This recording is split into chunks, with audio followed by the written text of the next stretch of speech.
It is time to talk movies with our movie guy, Will Meyer. Thanks for coming in. Thanks for having me. We appreciate it. Okay, so we're going to do, first off, my favorite part, see it, skip it, rent it. Okay. And this is where you're going to tell us about some movies coming out this week. You've already seen them, so you're going to save us some time, right? Okay, 2 days, 1 night. It's a French movie. Yes. Right, you said with subtitles. Sometimes that's intimidating to people. Yeah. You know, this is definitely going to be a challenging film, but I think it's ultimately a rewarding one. In this film, Marion Cotillard plays a woman who's struggling with depression, but she's also at the same time, she figures out that her coworkers have opted for a significant pay bonus in exchange for her dismissal. And she only has 1 weekend to sort of convince them to give up their bonuses so that she can keep her job. And yeah, this is a French film. It's from the directing duo, the Dardenne brothers, who make these films that are very naturalistic, and they take place in working class environments. They're very lean in terms of story and in terms of style. That's very much so the case here. There's one camera, there's no special effects, there's no music. Wow. And you know, yeah, that's definitely going to be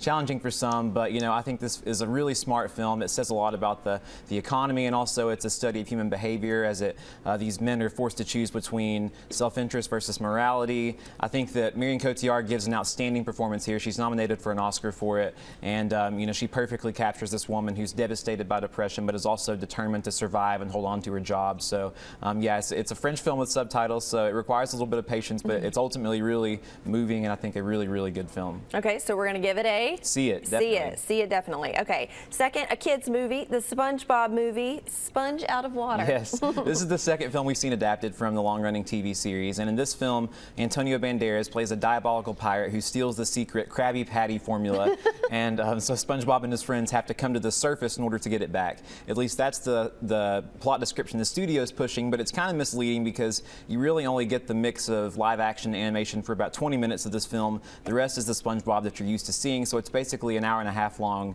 episode of SpongeBob. So for some that's a good thing, for others that's a bad thing. I have lukewarm feelings about SpongeBob. I think he's you know, sometimes charming and clever, and you know, just as often he can be obnoxious. So if you have strong feelings about him, if you love him, then you're going to like the movie. If you hate him, then this movie's going to do nothing to change your mind. So I say rent this one. Rent it. Okay. Number 3, big box office blockbuster type movie, Jupiter Ascending. Yeah, Jupiter Ascending. Yeah, this is set in the distant future. It stars Mila Kunis as Jupiter Jones, an everyday girl whose life is turned upside down when an ex-soldier, played by Channing Tatum, comes looking for her in hopes that she'll live up to her destiny as the savior of the universe.